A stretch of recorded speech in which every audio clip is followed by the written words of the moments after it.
அனைவருக்கும் அன்பான வணக்கம். தினம் ஒரு திருக்குறள். பெருமைக்கும் ஏனை சிறுமைக்கும் தத்தம் கருமமே கட்டளை கல். பெருமை அப்படின்னு சொல்றது என்னமா, நம்முடைய நல்ல கேரக்டர்லாம் நமக்கு ஒரு பெருமைங்க. ஏனை அப்படின்னு சொன்னா இதர, சிறுமை அப்படின்னு சொல்லக்கூடியது என்னது, நம்முடைய குற்றங்கள், நம்ம செய்யக்கூடிய தவறான செயல்கள், இதெல்லாம் நமக்கு வரக்கூடிய சிறுமைகள். இதுக்கு தத்தம் கருமமே அப்படின்னு சொன்னா நம்முடைய செயல்கள், சரிங்களா, நம்ம என்ன வேலை பார்க்குறோமோ, கட்டளை கல் அப்படின்னு சொன்னால் உரசி பார்க்கக்கூடிய கல். அதாவது தங்கத்தை உரசி பார்க்குறோம், இப்படி ஒரு கல்லில் வச்சு உரசி பார்க்கும்போது இது நல்ல தங்கமா அப்படின்னு கண்டுபிடிப்பாங்க. அதுபோல் நாம் நல்லவர்களா, நமக்கு நல்ல குணம் இருக்கிறா அப்படின்னு எதை வச்சு உரசி பார்ப்பாங்க, நம்முடைய செயல்பாடுகளை வைத்து.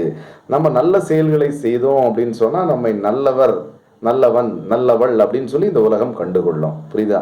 அதுதான் உரைக்கல். நம்முடைய செயல்பாடுகள் நம்மை உரசி பார்க்கக்கூடிய கல். நன்றி, வணக்கம்.